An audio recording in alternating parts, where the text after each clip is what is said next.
Homeroom teacher यह देखकर हैरान रह गए कि वह अमीर लड़का जो हर क्लास में सोता रहता था आज ध्यान से सुन रहा था। ऐसा नहीं था कि वह सुनना चाहता था, बल्कि वह सोने की हिम्मत ही नहीं कर पा रहा था। उस लड़की ने चुपके से उसे धमकी दी, अगर फिर सोए तो मैं तुम्हें चाकू मार दूंगी। क्लास में इतने सारे स्टूडेंट्स होने के बावजूद उसका पूरा ध्यान सिर्फ उसी पर था। वह लड़का समझ नहीं पा रहा था कि वह लड़की इतनी जिद क्यों कर रही है। उसे यह नहीं पता था कि सालों बाद यही लड़की उसकी पत्नी बनेगी। अपने पिछले जन्म में उस लड़की ने गलती से उस लड़के के गोद लिए हुए भाई पर भरोसा कर लिया था और उसे सारी जायदाद हथियाने में मदद की थी, लेकिन बदले में उस भाई ने उसे ही परिवार से बाहर निकाल दिया था। सिर्फ वह लड़का ही हमेशा उसकी रक्षा करता था, लेकिन आखिर में उस गोद लिए हुए भाई ने उन दोनों को ही मरवा दिया था। जब उस लड़की ने दोबारा अपनी आंखें खोली तो उसे एहसास हुआ कि उसका पुनर्जन्म हुआ है। इस बार उस लड़की ने कसम खाई कि वह उस लड़के को आगे बढ़ने में मदद करेगी और वह सब कुछ वापस दिलवाएगी जिस पर उसका हक है। उस गोद लिए हुए भाई ने लड़की से अकेले में बात करने को कहा। जब लड़की ने उसका चेहरा देखा तो उसे अपने पिछले जन्म में मारे जाने वाला वह मंजर याद आ गया। उस गोद लिए हुए भाई ने लड़की पर इल्जाम लगाया कि वह उसके फोन का जवाब नहीं देती, अब उसे पढ़ाती नहीं है और उसकी वजह से वह इंग्लिश कंपटीशन का गोल्ड मेडल नहीं जीत पाया। लड़की ने ताना मारते हुए कहा कि वह इस कंपटीशन में हिस्सा नहीं लेगी और अब उसे बिल्कुल भी नहीं पढ़ाएगी। उस गोद लिए हुए भाई ने कहा कि उस समय उसने ही लड़की की जान बचाई थी। लड़की ने मौके पर ही उसका झूठ बेनकाब कर दिया और कहा कि उसे बचाने वाला वह कभी था ही नहीं। असल में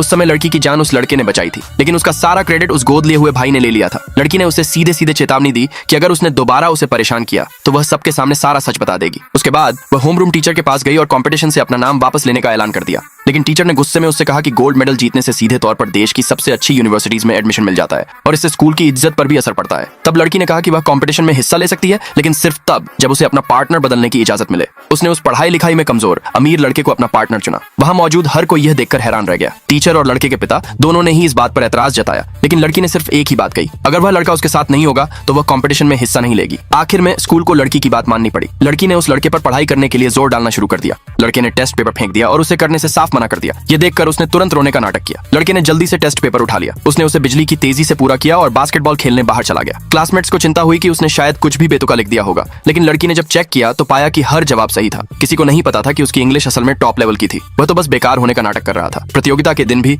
लड़का अभी तक नहीं आया था। सबने उस लड़की का मजाक उड़ाया। होस्ट ने उसे याद दिलाया कि अगर वह स्टेज पर नहीं गई तो उसकी क्वालिफिकेशन रद्द कर दी जाएगी। पास पड़ोस के सभी प्रतियोगी उस पर हंस रहे थे। ठीक उसी पल दरवाजा जोर से धक्का देकर खोला गया। लड़का जोर से बोला, किसने कहा कि मैं नहीं आया? अगले भाग के लिए नीचे कमेंट में यस लिखे।